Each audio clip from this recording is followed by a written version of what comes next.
जिस इंस्टीट्यूशन में आप बैठे हैं इस पर आपकी फैमिली का वाकई बड़ा कंट्रीब्यूशन है। जैसे ताना साहब ने कहा कि चौधरी शुजात साहब ने इसकी ग्राउंड ब्रेकिंग की, परवेज़ इलाही साहब ने इसके जो फेज़ 2 और 3 उसकी इनाग्रेशन की, उसके फंड्स दिए,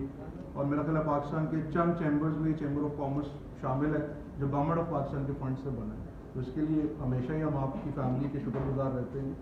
और अभी भी जो फंडिंग आई है उसके हवाले से बहुत दफ़ा यहाँ डिस्कशन हुई है, और हम यही कहते हैं कि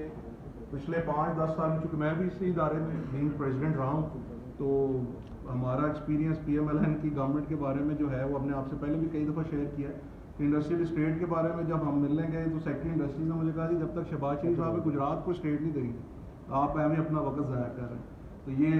आपकी ज़ाहिर है पर्सनल एफर्ट के साथ मुमकिन हो सका है। इस पर हमने एज फर्नीचर एसोसिएशन भी आपको कुछ इनपुट्स भेजे थे, और यहाँ पे भी मैं ये कहना चाहूँगा कि एक तो ये है कि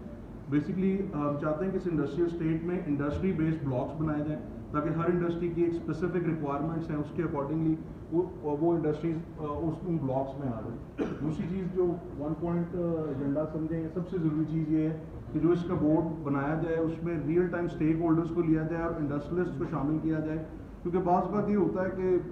बहुत सारे लोग ऐसे सामने आ जाते हैं कि जो इंडस्ट्री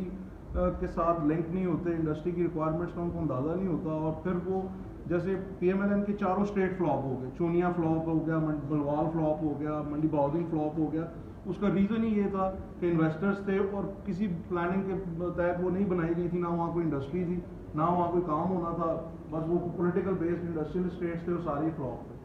तो ये चूँकि इंडस्ट्रियल हब के अंदर एक स्टेट आपने अप्रूव करवाया तो बहुत बड़ी अपॉर्चुनिटी है। Being the golden triangle of Pakistan, हमारे यहाँ पे बहुत वाइब्रेंट इंडस्ट्री है, बहुत सारी इंडस्ट्रीज ऐसी हैं जो SMEs हैं बट उनका कंट्रीब्यूशन बहुत ज़्यादा है, तो वो इस स्टेट में आ सकते हैं सामने।